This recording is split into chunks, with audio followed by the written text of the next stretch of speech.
Hey YouTube, 118 Seth Shadow here. Time for a new market watch up today with the announcement of the Luquier series from Minerva's Rising.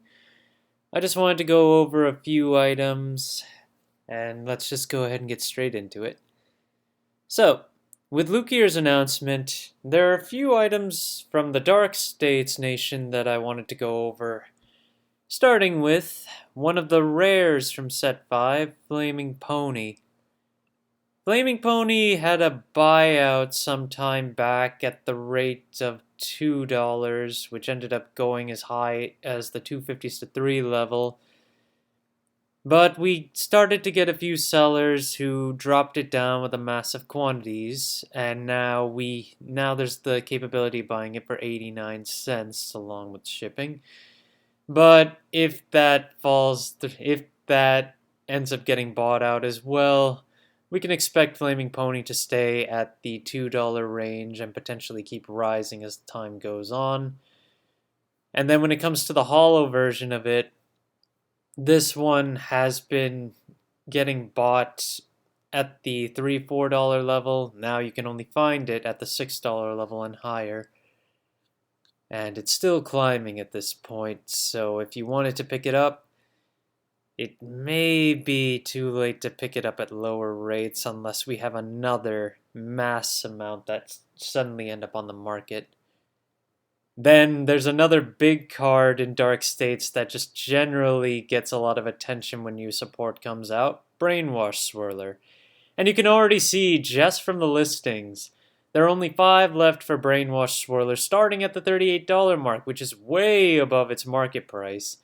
And the same thing goes for its SP, where the market price is $47 right now, and there's only one listing left at $80. And then if we take a look, yeah, there are 5 copies at 38, and that's the only one right now that is even in the $30 range. It has easily sold in the past several days over 30 to the $35 range. So if you needed to pick up Brainwash Swirlers, they are gone at this point, and you'll really have to buy into the current price at this point, since I don't see them going much lower for a while. Then we'll just go over the Dark States Overtrigger. Now, for some reason, the market price on this actually managed to stay higher than $10, despite the fact that sales of this card have dropped off pretty significantly. But then again, that's due to Set 6 having its reprint, and so most buyers are now looking at the $3 version in Set 6, which there are plenty of copies still available at this rate, so there isn't too much reason to pick up the initial Set 1 version, unless you're going for the SP, which currently only has one $50 listing, if I remember right. Then moving on from Dark States over to Brant Gate, I wanted to go over a few high rarity items that have seen some interesting movements, starting with Galactic Hero Unite Dianos. This card had been sitting at the $30 mark for its FFR for a while, but has now been completely bought out at that rate, so now there are only 3 listings available at $49. To be honest, I feel like it's more of a cosmetic increase, where I mentioned in one of my prior ones, Bushiroad was doing erratas of cards, and the Galactic Hero series from Blazing Dragon Reborn is getting a huge number of those erratas, meaning that if Bushiroad does make erratas for some of these high rarities that become available, there's going to be a discrepancy on which ones might end up becoming more valuable down the line, whether it's the original printing or the erratas, depending on how many people take advantage of the system that Bushiroad's putting in place. Ultimately, though, like I said, I think it's more cosmetic. I don't think it can go much higher than this, so I wouldn't rush into this buy at this point since heroes are not looking at any new support in the future. And then you've got Combine Rusher, which has been constantly rising in value and now has been bought out to the point of, oh wow, someone did actually buy up 3 of them at the $100 rate. And now there are only 2 more left. Otherwise, it's constantly sold at the $75 value rate. So it's far above the $45 to $50 rate it was starting at from the very beginning. And then to wrap up for Brant Gate, we're just going to go over the over trigger for this set as well. Now, in comparison to Dark States, Elder Breath has been selling pretty well, even for its original printing. It's not selling at the $10 rate, but it has sold $8.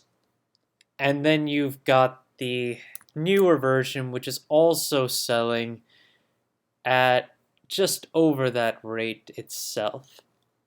Now, again, they're both the same rarity, so even though they're about equal in price, it's in terms of availability, the original is still $2-3 higher right now.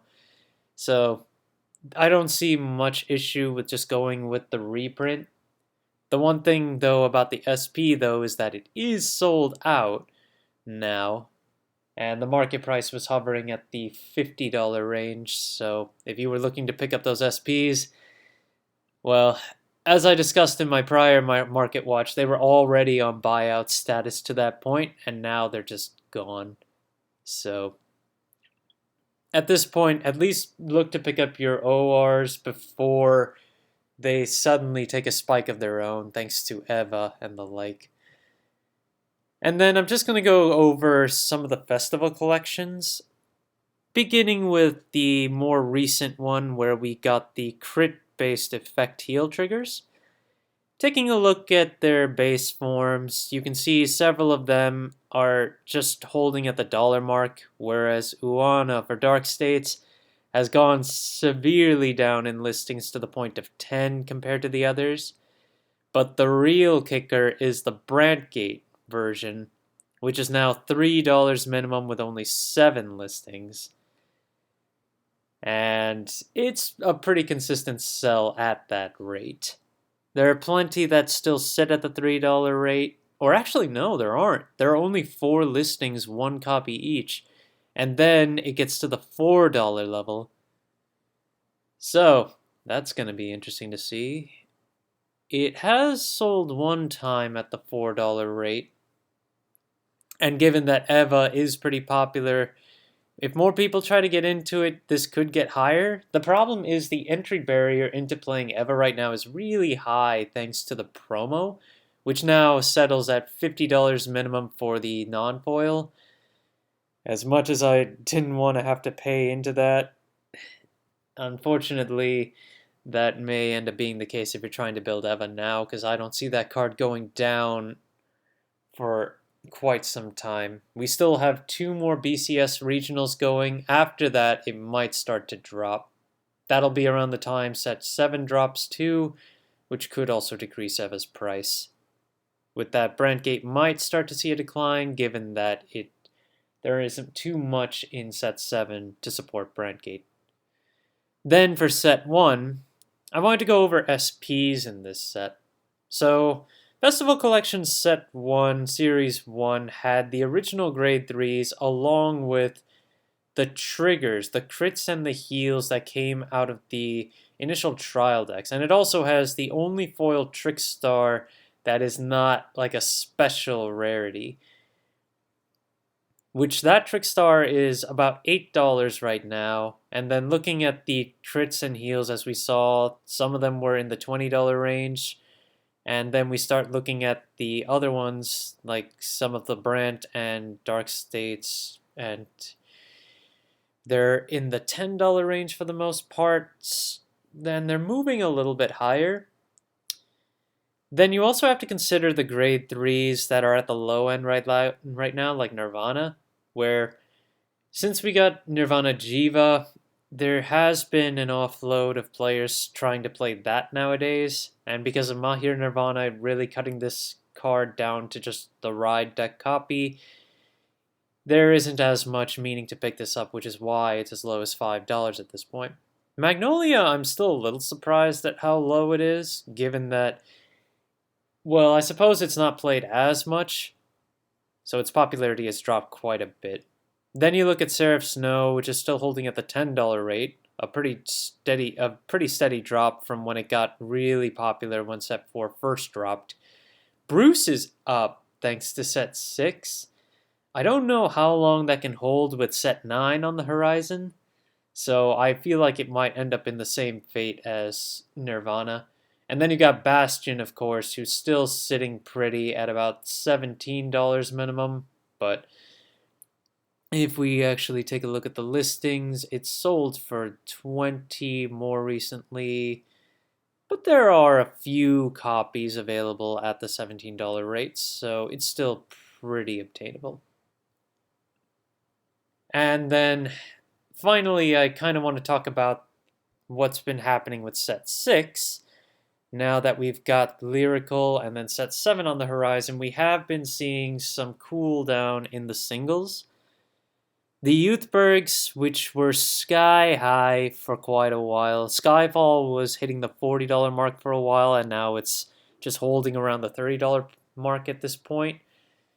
There are several listings there, and Tempest is on the horizon, so if you did need to pick these up, you definitely want to pick them up now, or try to find a whole set that people are selling for a pretty good price.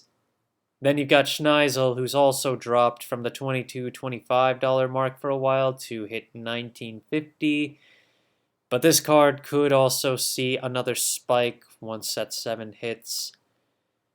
And then moving away from Youthberg into some of the high rarity stuff in Set 6, you've got Garo Virina now at $26, and then it kind of rises itself back up to $30. The card on release was in the $50 to $60 range and has really dropped off since then, since Jiva just doesn't seem to have the popularity that some of the other ride lines has. Despite that, Braum is actually a little more expensive than this thing, even though this seems to be the more iconic of the crossover dresses overall. Then you've got the FFR of Leonorn. The standard DSR version is still in the $100, $150, $60 mark, while there's been a huge drop-off in the FFR from that same $160 mark all the way down to the 50s. It might not be a bad pickup at this point, since in Set 7 Leonorn is getting new support. But then, of course, there's also the DSR to consider, and that card also just happens to have a lot of value itself, which could, but I don't see the DSR going up that much higher. And then finally, to wrap it all up, one card to note out for Lyrical Monsterio, you have Michu, who initially started at a $550 pre-order price, and now the card went all the way up to $15 and now sits at about $14. Michu is a pretty popular deck in Japan, and as a result, I guess that effect has hit the American and foreign market in general, raising its price far higher than what you can purchase it in Japan for, which is about 500, 600 yen, which is about $4 or $5. And that's a wrap for today's Market Watch. I hope you'd enjoyed it, and I will see you guys next time.